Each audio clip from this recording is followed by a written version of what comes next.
క్రీస్తునందు ప్రియ సహోదరి సహోదరులారా, మీకు నా హృదయపూర్వకమైన శుభాలు. మీ కొరకు ఎల్లప్పుడూ నేను ప్రార్థన చేస్తున్నాను. ధైర్యంగా ఉండండి, ప్రభువు మీకు తోడై ఉన్నాడు. యెషయా గ్రంథం 43:2-5లో ఆయన సెలవిస్తున్నాడు, భయపడకము, నేను నీకు తోడై ఉన్నానని. కానీ చాలామంది వారి జీవితాల్లో నిరాశ నిస్పృహలతో ఇక ఈ జీవితం నాకొద్దు, చనిపోదాం అని ఎంతో కృంగిపోతూ ఉన్నారు. ఒకవేళ నీ జీవితంలో అటు ఆలోచనని వెంబడిస్తూ ఉంటే అది కేవలం దురాత్మ శక్తులు, చీకటి ఆత్మలు నీ మీద దాడి చేసి నేను కృంగతీస్తున్నాయి.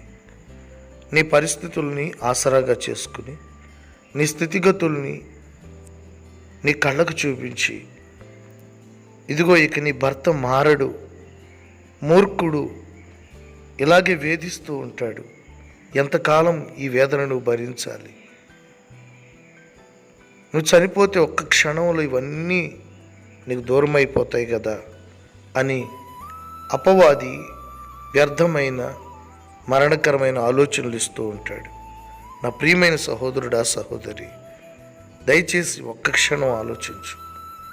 అపవాది కలిగించే ఆలోచనలకు నువ్వు లోబడి ఆత్మహత్య చేసుకుంటే, లేక ఏదో ఒక రీతిలో జీవితాన్ని అంతమొందించుకోవాలని అనుకుంటే ఖచ్చితంగా నువ్వు వెళ్ళేది నరకానికే. ఇప్పుడున్న వేదన, ఇప్పుడున్న కష్టము, ఇప్పుడున్న బాధ కంటే నరకములో కోట్ల కొలది సంవత్సరాలు దివారాత్రులు అగ్ని ఆరక పురుగు చావక నీ జీవితాన్ని అక్కడ గడపవలసి వస్తుంది. కానీ దేవుడు నిన్ను ప్రేమిస్తున్నాడన్న సంగతి ఒక్కసారి ఆలోచించు. యేసుక్రీస్తు నిన్ను ప్రేమిస్తున్నాడు. ఎంతగా ప్రేమిస్తున్నారు? నీ కొరకు ప్రాణం ఇచ్చారు, నీ కొరకు సమస్తమును త్యాగం చేశారు, ఆఖరి రక్తబొట్టు వరకు నీ కొరకు కాచారు. ప్రభు నిన్ను ప్రేమిస్తున్నాడు. భర్త వేదనలు తట్టుకోలేక, ఆడపడుచుల యొక్క చూటు మాటలు తట్టుకోలేక, అత్తమామల యొక్క వేధింపులు భరించలేక నేను చనిపోదామని నువ్వు అనుకుంటున్నావు. కొంతమంది, నా సహోదరుడా, ఈ అప్పులు నేను తీర్చలేను, నా వల్ల కాదు, నా బ్రతుకంతా కష్టపడినా నేను అప్పు తీర్చలేను, నా వల్ల కాదని అప్పు తీర్చలేక బాధపడే భయంకరమైన పరిస్థితుల్లోనూ ఉన్నావు. నాకొద్దు, నేను అప్పులు తీర్చలేను, నేను చనిపోతాను, నాకు ఈ జీవితం వద్దని బాధపడుతున్నావు కదా. దయచేసి నా ప్రియ సహోదరుడా, నీ కొరకు దేవుడు ద్వారాలు తెరుస్తాడు. మరణకరమైన ఆలోచనలు విడిచిపెట్టు, అపవాది కలిగించే ఆలోచనలు విడిచిపెట్టు. దేవుడు ధైర్యపరుస్తున్నాడు. నిరీక్షణ కలిగి ఉండు. నీ కొరకు నేను ప్రార్థన చేస్తున్నాను. నిజంగా నీ కొరకు నేను ప్రార్థన చేస్తున్నాను. సహోదరి, నిజంగా నీ కొరకు నేను ప్రార్థన చేస్తున్నాను. హృదయపూర్వకంగా చెప్తున్నాను. కన్నీటితో నీ కొరకు ప్రార్థన చేస్తున్నాను.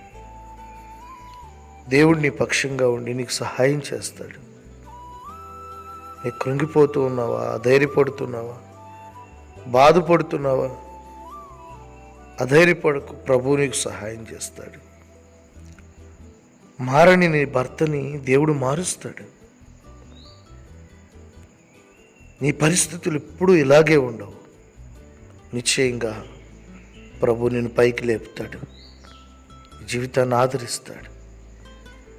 ఎడారిని ఏదేనుగా మార్చే దేవుడు, ఎండిపోయిన కర్రని చిగురింపచేసి, పుష్పింపచేసి, ఫలింపచేసే దేవుడు.